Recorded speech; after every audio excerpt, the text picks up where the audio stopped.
भारतातील 500वा किल्ला. होय, आज मी आहे गोव्यातल्या बेतूल किल्ल्यावरती आणि हा आहे आज माझा भारतातील 500वा किल्ला. आणि योगायोग बघा, छत्रपती शिवाजी महाराजांपासून प्रेरणा घेऊन भटकंतीची सुरुवात झाली आणि आज जो 500वा किल्ला आहे तो किल्ला आहे छत्रपती शिवाजी महाराजांनी बांधलेला गोव्यातला एकमेव किल्ला. तर महाराष्ट्रातले जवळपास 432 किल्ले बघून झाले, गोव्यातले 20-25 किल्ले बघून झाले, जवळपास कर्नाटकातले 50 किल्ले बघून झाले, दिल्लीतले किल्ले पाहिले, यूपीतले पाहिले आणि मध्य प्रदेशमध्ये पाहिले. आणि आज शेवटी 500 म्हणजे 500वा किल्ला होतोय.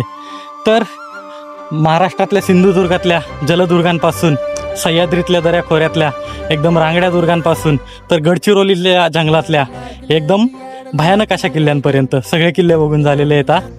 तर भटकंती म्हणजे आयुष्याला लागलेला एक भुंगा आहे. याची जर तुम्हाला एकदा छंद लागला ना, तो असा पाठीमागे जात नाही.